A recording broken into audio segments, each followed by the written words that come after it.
To Paul Newman's new movie. It's Fort Apache, the Bronx, and in this one he plays a veteran cop whose beat is the toughest precinct in New York City. His daily grind includes everything from delivering babies to breaking up street fights, and in this scene, Newman and his partner have a run-in with a pimp and his prostitute, played by Pam Grier.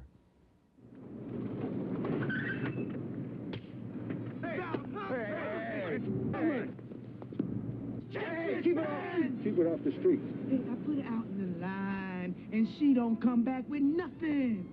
I mean, she used to be the main hoe on the set. I mean, she could pull anybody. She been smoking that angel dust, you dig? I mean, that shit'll make you crazy. I mean, I can't even deal with it. Hey. Just keep it off the street, huh? Run a nice clean sector here. Come on. One day, Newman is called to the scene of a riot. The streets are full of looters and the rooftops are full of brick-throwing teenagers. Newman can handle that, but he's stunned when he sees how his fellow officers react.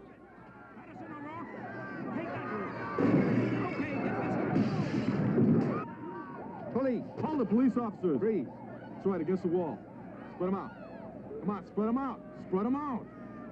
Come on, spread them. Come on, let's take a little nap with your friend down here.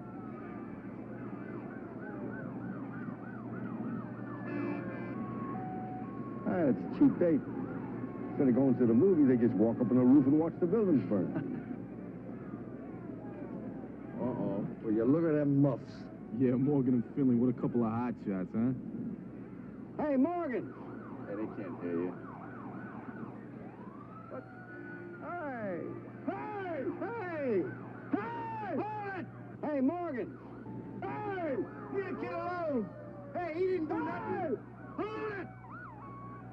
Hey, put me down! Put me Hold down! it! Hey! Ah! Did you see that?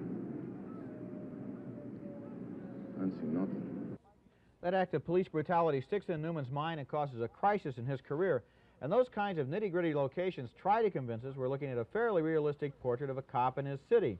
Unfortunately, though, the storyline of Fort Apache, the Bronx, is a real mess. Too many characters are introduced and they're never dealt with or heard from again. And Newman's life gets so filled up with romances and hostage rescues and hanging from ropes, personal crises, that what started out as realism turns into a vicious soap opera. I was very disappointed. Me too. He even delivers a baby in the movie. It's been a long time, other than Slapshot, which I liked a couple of years ago from Paul Newman. It's been a long time, maybe since The Sting, since Paul Newman really made a good picture, and that's disappointing.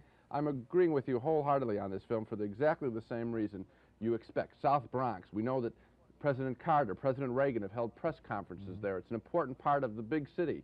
We're interested in this area, so we're going to learn something. It's going to be a French Connection, tough, realistic? No.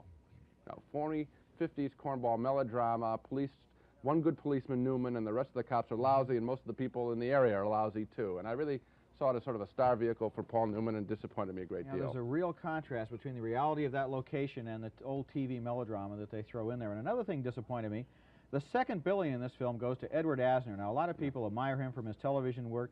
They want to see him in a real performance. They think second billing, maybe he's really going to be on the screen a lot and interact with Paul Newman, but he's not.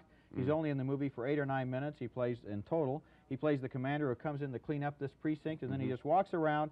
It's the same performance he gives on Lou Grant. Instead of walking around the city room giving orders, he's walking around the squad room, and that was sort of a disappointment. I really wanted to see him stretch a little bit. Me too, and he does, I think, a pretty poor Irish accent playing the cop, too. Both Gene and I also voted no on Fort Apache, the Bronx, the new Paul Newman picture with an old-fashioned and incomprehensible story.